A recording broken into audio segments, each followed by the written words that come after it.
We're back. Here we are. Who are we with? Introduce yourself, man. I'm Adam Davis. I don't know really what else much to say. Where are you from? What are you about? I'm from Well, I don't know whether to say Jackson, Ohio or Beaver, Ohio. What is your address down there? Beaver. I have a Beaver address. But you're in Jackson But County. I am in Jackson County. That's what I thought. But Okay. my post office is in Pike County. Of course it is. Yeah. It's weird. It's kind of a weird setup. But it works. It works. You I make it work. got pulled over one time, and the state patrolman started questioning me about my address, and he said, it just doesn't add up. And I said, look, sir, I am right on a county line, so that's why it's Jackson, IE / Beaver / Piketon. Or not Piketon, but Pike County. Pike, yeah, that's what I meant. Yeah. So let's go back into the old days. What phone number did you have? Did you have a Jackson number? Did you have a 988? I had a 988 number, 988-3291. Still remember it. Yeah. My grandma was 988-3095. I remember a lot of the old phone numbers. Isn't it weird? Like, oh, yeah, it'll be with me till the day I die. If you ask me what your phone number is, I don't remember it. I don't have a clue. There are a few I can remember, but most of them, that's what contacts are for on the phone. That's my point. Yeah. But yet we can, like you said, you can remember your grandma's from how many years ago. Yep. And I'm the same. Yeah, I mean, I get it, Yep. 4401. That's what it is. So what all do you do? What? Well, I like to have my hand in a little bit of this and that, I guess. I grow flowers, of course. That's what I was going to say. What are you doing right now? Right now we are in the most busy time of our greenhouse, Marvin's Gardens, of course, on the county line, Jackson-Pike County line, 32 west, right before you get to Pike County. We're right off the highway. We do vegetables, flowers, hanging baskets.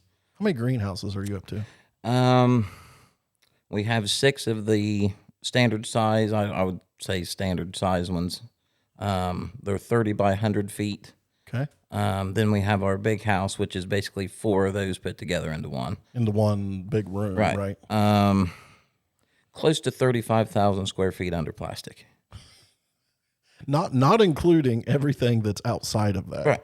We have stuff, yeah. Of course, there's stuff outside because I run out of room. You would think that's not possible, but it's possible to run out of room. How many tomato plants do you think you sell a year? That is a good question. I've never really always wondered that, because every time I'm out there, someone is buying a tomato plant. I would say, if I were to guess, probably 15 to 20,000. That's a lot of tomato plants. Yeah. But you guys do everything. I mean, you've got ferns, banana trees, tropical stuff, the whole shebang. Anything you would see at any, greenhouse around here. So how many years has your family been doing that? We celebrated our 30th year this year. Really? Yep. This is our 30th year. And I would be remiss if we didn't speak a little bit to the name. Aside from being on a Monopoly board. Yep. Big guy Marvin. I miss him so much. Marvin was my dad, but of course, I don't know if he connected it to the to the Monopoly board, but that's just kind of how it fell into place. Right. But I mean, you guys have turned that into a staple for Southern Ohio in the spring. Yeah, you can go anywhere within a 5-county region, and I don't even know if you realize this. Yeah, I've dealt with people. I actually had someone from Wisconsin today. He comes every spring to visit his sister who lives on Beaver Pike. Okay. And this is I believe it was the 3rd year he's done this, but he's from, I believe, somewhere around Madison, Wisconsin. And he buys tomato plants because he can't find the variety that he likes in Wisconsin, and he takes them back home with him. That's crazy. One heck of a selling point. Yeah. But it works. It works. We have people from Columbus, Chillicothe, Cincinnati. I've had, you're right. A 5-county, at least everywhere. A 5-county radius, or if not more. And then, I hate making this assumption. Maybe I should have asked you before you were hot on the mic. Oh, you're okay. But you still, I'm assuming, do a lot, what I'm saying, commercially, right? So I remember when we were kids, you would load up the cattle trailer and haul flowers, I think, to Athens. Yeah. Right? Athens. Of course, here in town, the Southern Hills Arts Council still does a fundraiser every year to raise. Well, for the last, I don't think it's for the past couple of years. It's not been for this, but my dad was and my mom was a big supporter of the arts program here in town. Okay. Never realized. And they did the flower sale. The Southern Hills did flower sale for to raise money for the Marquee, for the remodeling. Yep. Okay. And they raised a pretty good amount of money for that through their flower sale. Of course, we like to donate to schools. For just like this weekend, a lot of schools coming to get single potted flowers for kids to take for Mother's Day home to mom. Yep. Man, and churches and do you donate a lot of that? I mean, I'm sure some of it's got to be sort of a cost share sort of thing. Yeah, I mean, we do donate. I don't want to say a lot, but we're not afraid to make a donation. Of course. Hey, Chubbies, welcome to Season 1 of the Rural Roots Podcast with your host, Creek Chubb, a.k.a. Kyle Fannin. You guys are going to love this season, mainly focused around agriculture and just anything land, okay? But we couldn't do this without our sponsors. And the first one that we're going to talk about is Bickle Insurance Services. Those guys handle everything from pollution liability to crop insurance to home and auto insurance to your farm needs, anything. The main thing is that they focus on at Bickle Insurance is coming up with a plan for you. So make sure you give those guys a call, and Kyle, aka Creek Chubb, he's going to tell you how to call them right now. Guys, give Aaron or any of his team members a call at 740-593-7311 or at bickleinsurance.com. You'll be glad you did.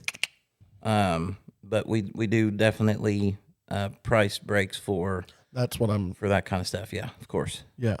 I mean, I guess what I'm getting at is as long as I've known you, you've never been afraid to give back to the community. Of course not. I love Jackson. This is where, this is my place. I'll always be here. Always. That's good. Yeah. We're glad to have you. Yeah, I love it. So you won't see me anywhere else. So when you're not planting flowers or what's the word? Green thumbing flowers? Green thumbing? Yes. What are you doing? I'm green thumbing crops. Crops? Yeah. Well, so what crops are we putting out this year? Well, I always run into a dilemma, of course, with the greenhouse, because you should be planting. When I'm selling flowers, I should be planting. So I'm always behind getting crops in the ground, but still works. But it's just a busy time, But so you'll be, like we were talking just a minute ago, this right now is your busy time with Mother's Day. Right. So probably over the next, I'm assuming, week, 10 days, you're going to be idling the greenhouse. After this weekend. Okay. I actually, I hope Mom remembers that I need to get out of there after this weekend and start my farming. That's what I was getting at. Yeah. That's what I get. So you'll get in, start working ground if you need to. Working ground, getting fertilizer down. I don't know if I'll get corn planted or not because of the weather. Still, facing some rain. So, and that kind of hurts my crop rotation in a sense. I try to rotate throughout year in, year out, rotate my crops a little bit. But if I don't get corn planted, I can, plant some beans. So you may not plant corn at all. I have not made the decision yet. Okay. I will. I'm not arguing with you. I know. I'm digging into this side of things. If the weather straightens up and I can, Lord willing, don't have an equipment failure or anything like that, I'll try to plant maybe 50, 60 acres of corn. Okay. So we'll just see. Try to get something in the ground. But otherwise, you're going to put some beans in for sure. Oh, yeah. I always try to get some beans in the ground. Do you think, and I don't mean to speculate, but do you think that maybe with the way crop prices are this year, do you think that beans is maybe the safer bet overall to begin with? Or that's a good question because, as a farmer, you're a gambler. That's your full-time job. You are when you take into consideration you have to face Mother Nature. Mm-hmm. You don't know what the market's going to do. You don't know what your crops are going to do. It's faith and gambling. Hope for the best. Hope for the best. Prepare for the worst. Yeah. So, yeah, I mean, it's, for me as a producer, for a cattle producer, we're enjoying it, if you will. Right now is a great time for us. Cattle prices are up, corn prices are down. Right. It's a perfect storm. Yeah. But for you guys, it's the other way around. It's the other way around. Yep. And we're trying to do the same thing. Right. It's crazy. Right. I mean, so you've got to right now balance your input cost per acre. Yep. And with where you think the market might be. If you put it to paper, corn last year was what, 380, 375, 380, 390 a bushel. The input to put corn in the ground is much more expensive than beans, in my opinion. And when you do the math, it's almost not worth planting it. That's what I was. Yeah. So, I mean, is there anything you're trying to do? So let's say you're trading dollars. Right. You're just trading dollars. That's all you're doing. So at that point, does it make sense to really stress yourself and try to get those 50, 60 acres of corn in? I'm not arguing. I don't know. It's a gamble. It's a gamble. Everything that I do, putting things in the ground, is a gamble. I do pumpkins too. So, that's why I wanted to get to that. So I think you're planting pumpkins here soon, right? I like to try to plant pumpkins by mid-June. Okay. Mid-June. So not that far away. I mean, not too far. Mid-May. Yeah. We got a month. Yeah. Got a month, and we've got plenty to do. That's what I was going to say. So we've got 30 days ish. Yep. You got to work ground. Yep. The window gets smaller every day. But so then after you get the pumpkins in, do you have a sort of a breather at that point? No. What do you transition into at that point? Well, there's always on a farm there is always something to do. Mechanically things. Working on equipment. Checking. I have a lot of things I need to do at my mom's house. She has a clogged drain in her basement that I need to tackle. I could, if you give me 5 minutes, I could write you a book on what needs done. But it's not all big things, It's it's some of it's just peddly things. So it's not as simple as being a 4x4 farmer. No, 4 weeks in or spring. A 2x2. There are. If everything goes right, I'd like to say I was a 2x2 farmer, but the weather's right. If the weather's right, and if the timing is right, Yeah. So we're inching up into July. You got any plans in July? Jackson County Fair. So what are we doing there? What all? I have the girls? I've got 2 daughters taking goats to the fair this year. Looking forward to it. We, I grew up taking steers to the fair. Of course, you knew that. But we have transitioned into goats. When can we talk the girls into taking some heavier 4-legged animals? Well, my oldest Bristol, hopefully maybe next year, we'll start her on maybe a feeder calf and see how that goes. Yeah. And then maybe the year after that, we'll try steer. Yeah. So, but I don't want to start her on a steer right off the rip. Sure. But she's in both the girls are in the goats. Yep. And I, as we talked a week or so ago, I think the family's really latching on to the goat thing, right? Yeah. Yeah. My wife, Megan, we're getting ready to build a goat barn for our goats, a new barn, I should say. And that's add to the list. I have to fence in a bunch of, I don't want to call it pasture, but goat paddocks behind the new goat barn. So that'll take a little bit. But so are we just going to put the 4-H goats in there, or is there plans much bigger? What I'd like to do is, we'll use it majority for the goats, but if I decide, to buy maybe a feeder calf or something, fatten up a beef for the family for the following year, we'll have a place for it, stuff like that. So we'll use it. It'll be utilized for several things. All purpose. Yeah. And I'm sure there'll be a wagon with pumpkins on it at some point. Oh, yeah. That's one way to get rid of them. So then we get into fall, and correct me if I'm wrong, your pumpkins and gourds, that you just started doing that fairly recently, right? Oh no, we've grown pumpkins for a long time. 25 years Has probably. It been that long? Yeah. Okay. Every bit of it. How many acres of pumpkins do you put out? Roughly, I know it. last year I had about 8.5 acres of pumpkins. That's a lot of pumpkins. It's a lot of pumpkins. Yeah. There's actually a produce auction that was built by the Amish right across the highway. So it's quite easy, to load them up and take them to that auction. And that's another gamble. We going back to the gambling. I don't know what they're going to bring. Could be a good day over there. Could be a bad day over there. So you may take some over this week and they're really, really knock high. it out of the park, and next week, ready to fight an Amishman. Not really, but I know what you mean. Yeah. I know what you mean. But that's opened another avenue, another revenue stream for you. Yep. So maybe we could plant a few more pumpkins. I'm not telling you what to do, but now you have another source to market those pumpkins through. Right. But the window is small. I have maybe a month to get rid of as many pumpkins as I can. And so you're hustling. Yeah. And again, that falls right around harvest. Yeah.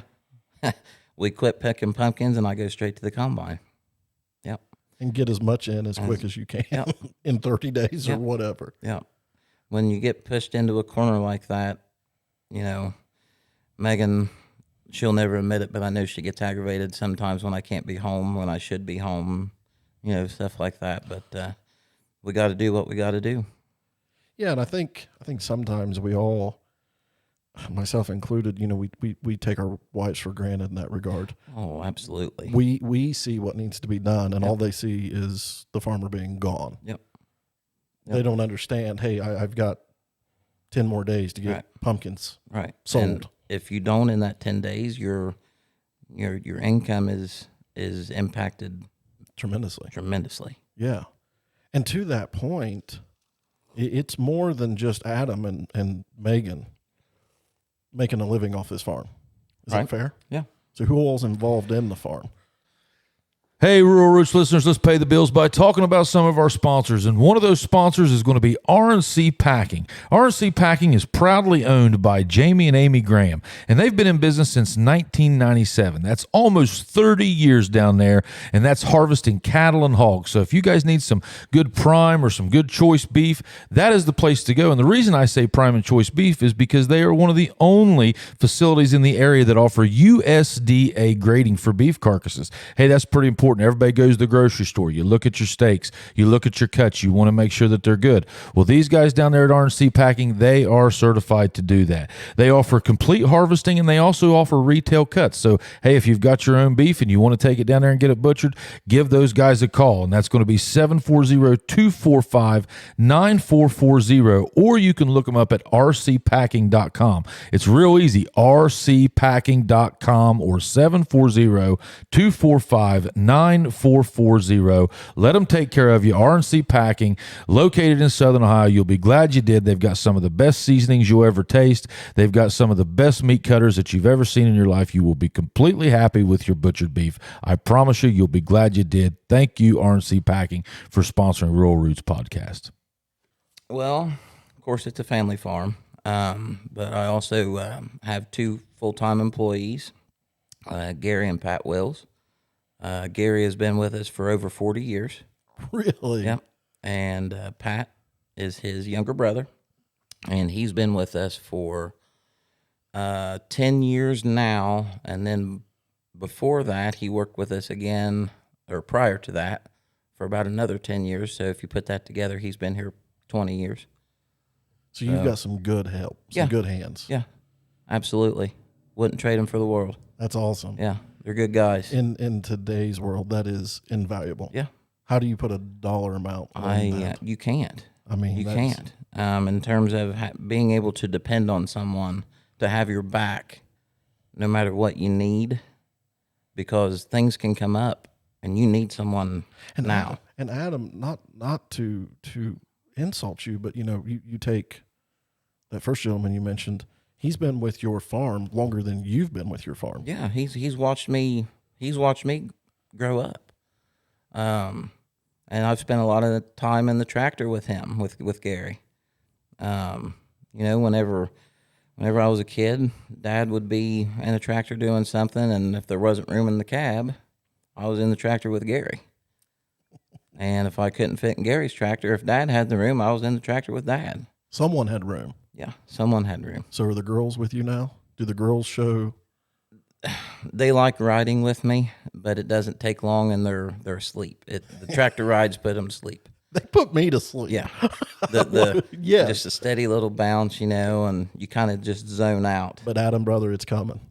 Oh, I know. It's coming. I hope so. Anyway, No, What's that? it's coming. What? You've got Riggs. Oh yeah, It's yeah. coming. That Yeah. boy, The man, the myth, the legend. he is. Adam, I'll never forget and I don't know that I've ever told you this. I remember sitting with you at the county fair auction, and you turned around and you said, "We're pregnant." I'm like, "What?" Yep. And it was just this glow, Yeah. this excitement I could see in you, Yep. and I'm so happy for you. Thank you. He has completed our family. That's awesome. Whether or not he continues, we'll see if he wants to do what I do. But I hope he does. But if not, But I think in today's world, all we can ask, in my opinion, is to give these kids an opportunity. yeah, Give them the opportunity to see if they like the farm. it's the best job anyone could have. Though I think it's the best lifestyle. it is the best lifestyle. I don't care what anyone says. It's the best thing a person can do. Yeah, absolutely. Yep. But I think he'll latch on. I mean, you can. He loves gator rides already. Yeah. How old is he too? 16 months. Okay, I knew. So it was coming we're on two. we're approaching. Yeah. We're approaching 2. But I've had him on the tractor once or twice. He enjoyed it, but it didn't last very long. Yeah. Yeah. Right now, the He gets attention restless span and the is- attention span and all that. Sure. Yeah. But But Adam, I can tell you, just from my experience, there's nothing.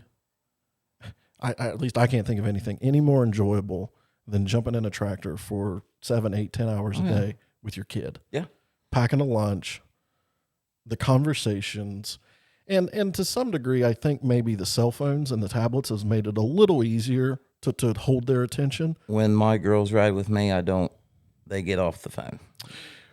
If Take it in, Yeah, I agree with that. I agree with that 100%.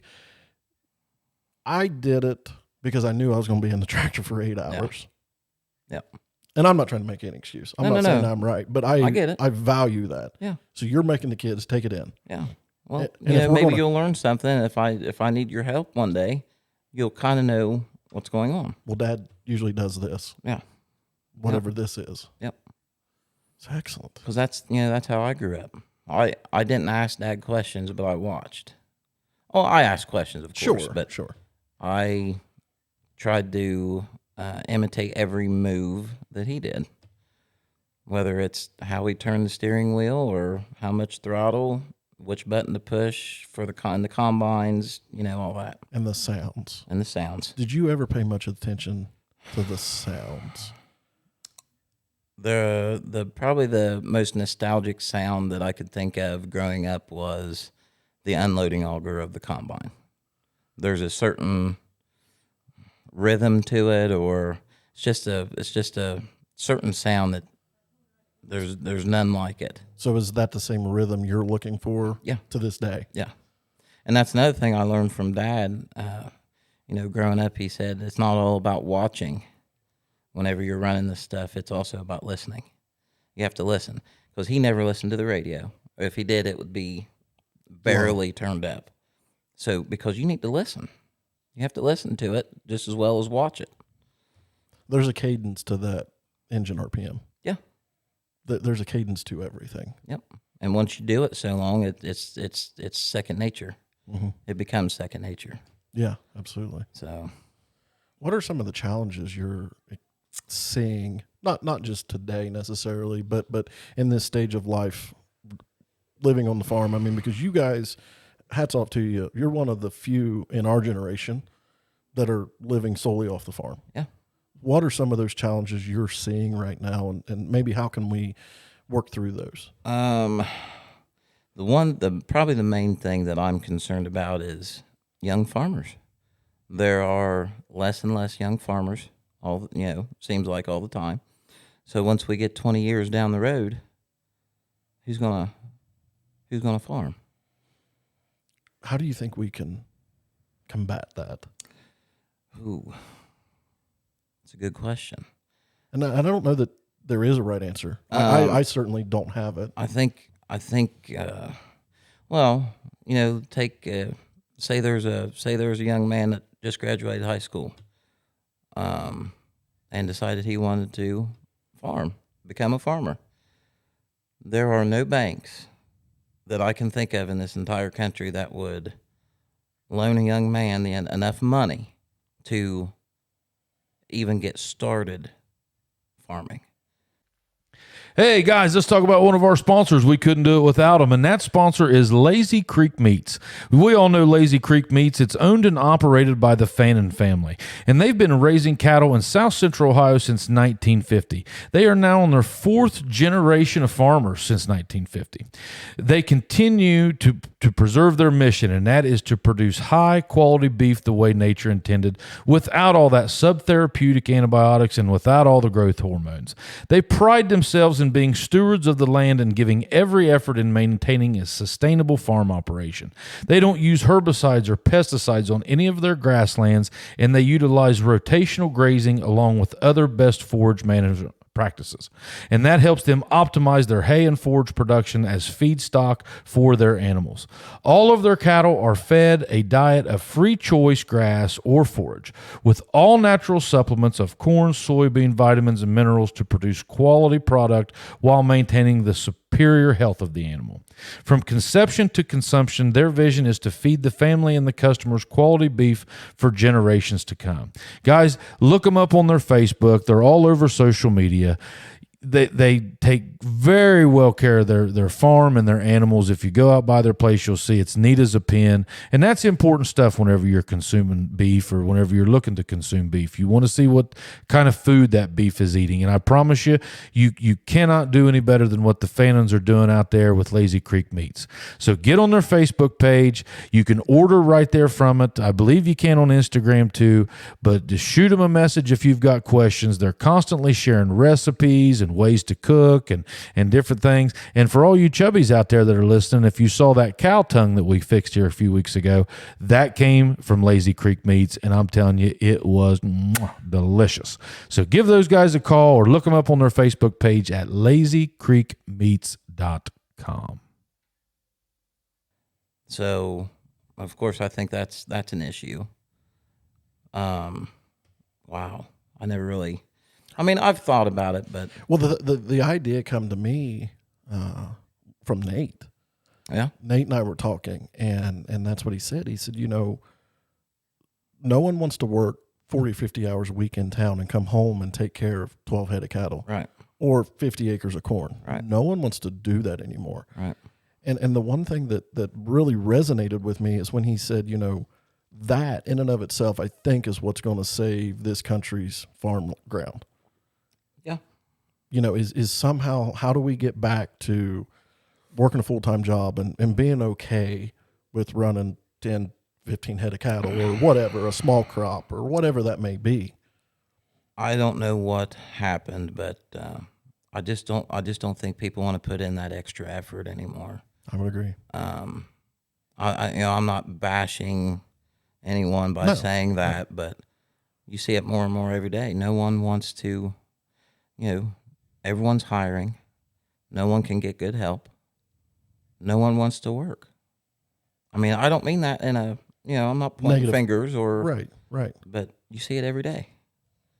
And a lot of farmers, they have to have a full-time job to support the farm and continue on.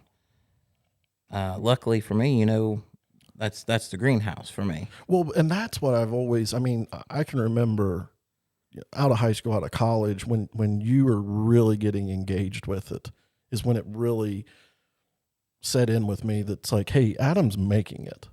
Even at that time, I was farming a little bit and working and trying to figure it out. And I'm like, he's got it figured out. He's doing it. It wasn't me that figured it out. It was Dad. I had a great role model / teacher to look up to. He was a great guy. Thank you. I just wish you would start wearing some Hawaiian shirts or floral shirts. I actually do. on this weekend, tomorrow, I will sport one. I will And be Sunday, there. I will sport one. And sorry, not to sidetrack you. And I think we talked about this once before, but when we were kids, and I'm talking little kids, did your dad have some sort of, I don't even know if it was a customer appreciation day, but Yeah, of course. The famous customer appreciation. Yeah. that's what I thought. Yep. Because I can remember, Adam, one of my first memories of you, and I don't even know if I've ever told you this, is I was a kid, and I can remember going into the barn just up from the greenhouse and seeing, I don't even remember what tractor it was. I think it was a big Ford. Did you ever have a big Ford? Never had a Ford. It must not have been a Ford. Whatever it was, it was just the biggest tractor I'd ever seen. And I'm talking, I was 6, 8 years old. Yeah. And I remember I was by myself. I'd ran off from my grandpa. And I remember being up there and just gawking. I remember you coming in and saying, "Hey, come here. Let's climb up in the cabin. I'll show you." This guy's all right. Well, that's the only thing that I had to do. Yeah. You know, as a kid, I killed time by seeing what I could get into in the barnyard. Yeah. I don't want to sound bad by saying this, but, you know, I spent a lot of time walking around with a BB gun, seeing how many birds I could shoot. If I could hit a pop can at 20 yards or, you know, I kept myself busy because that's the only thing else I had to do. Because you didn't have a tablet. I didn't have a phone to, you know, eat my time. Yeah. So, and I still, you know, I have people all the time. I tried to call you. I'm not being, I'm not trying to be rude, you know, but I don't spend a lot of time on my phone. I'm not a phone person. I'm not trying to take, you know, I don't mean anything by that, but that's how I grew up. But to give you credit, there's not been one time, not once, that I've come out to the farm that you haven't at least stopped what you was doing to see if I needed something. Yeah. Well, I mean, that's another thing that I learned from mom and dad was these people are coming to support our business. So one of the main things we need to do in return is anything that we can for these people. Take care of the customer. Absolutely. And I have no problem doing that for anyone that comes to the greenhouse or, you know, for pumpkins or anything like Whatever that. it may be. Yeah. It's awesome. Another thing, and I don't mean anything by this either, but a lot of my clientele for the greenhouse are seniors. Mm-hmm. So, you know, they want to watch these flowers grow, but they have a hard time getting into the greenhouse and picking what they need, you know, this, that, and the other. So you just tell us what you want. We'll go get it for you. We'll carry to your car. We'll load your trunk, you know, anything that you need. Walmart's not going to do that. You need a bottle of water? Gotcha. You know, I do not care to help anybody that needs it at the greenhouse or anytime for that matter. Yeah. That's great. That's So- awesome. Well, real quick, I want to jump into our closing questions. Okay, sure. Who's one person you would love to or like to listen to on the show or someone you'd like to see? I in the don't seat. know if he's been I thought about this one a lot. I did think about this one a lot, and I don't know if he's been nominated or not yet, but I think Mike Sheeter would be a great guest. Mike, that's 2. Oh, so That someone's is beat me 2. to it. Okay. Someone is beating Mike. Okay. It's 2, bud. You're up. Okay. Sorry, Mike. Yes, Levi, actually. Oh, Levi did too? Levi Okay. did too. Okay. So, Great Mike- minds think alike, I guess. Yep. Very Awesome. good. Very good. So, Adam, what's one thing you can't go one day without doing? Now, this one I had no trouble thinking over. Spending time with my kids. That's awesome. I have to spend some time with my kids every day. So, aside from the watering the plants and the working the ground, whatever, you will take time. Yeah, I will take time, whether it's 5 minutes or 2 hours, you know, whatever. I have to check on my kids on the daily, make That's sure awesome. they're good. What do they need? Yeah. So that one was easy. That was an easy question too. That's awesome. And the last one is who's someone that you look up to or someone that you lean on for advice? And that one didn't. I didn't have to ponder too much on that one either. I've got a 2-parter for that one. Okay. Of course, actually a 3-parter. Sorry. I'll take it. Of course, my if Dad was still here, my dad. Yeah. Dad, I don't know how he did it, but he had an answer for everything. No matter what problems come up on the farm, at the house, no problem. This is what we'll do. Always had an answer. But I guess the other two-parter would be Frank Hoover. Yeah. And Aaron Lee Master. Whenever Dad passed away, of course, I had to hit the ground running with the farm and the greenhouse. And if it wasn't for those two guys, don't know if I would have made it work. I remember, I probably missed some of the details, but I think it was that first year because your dad had passed. It was after planting, correct? It was March the 9th, 2000. Okay, so it was before planting. Yeah. I can just remember talking to Frank, and I remember that first year you had a lot of struggles. Yeah, I struggled. And absolutely. And I can remember, I can still hear Frank saying the words, but I'm not worried about the kid. He's got it. Well, and it's all because of him and Aaron. I mean, if I had questions, if I needed to borrow a piece of equipment, if I, anything question related or help me get work done, anything like that, those guys were right there for me. That's great. And I could never thank them enough for what they've helped me do and, continue on. That's great. Yeah. Do you have Great guys. Do you have anything else you want to touch on before we close? Well, I appreciate you having me on. Sir. No, Adam, I appreciate you coming on. I made a list whenever we first started talking about this. I made a list, and I'm not saying this because you were sitting here, but you were one of the first I wanted to get on. I really appreciate that, sir. Really looking forward to it. Glad you was able to make it, man. And I've had a lot of fun. Good. Really had a lot. We'll of fun. do it again sometime. Absolutely. Now that I've got the jitters, I'm not a camera or microphone technical guy. But there's nothing to it. So no, I've had a blast. Good, man. I've had fun. I really appreciate it. Hey, I appreciate it, Kyle. Thank you, Adam. We'll be in touch, buddy. All right, buddy. Thank you.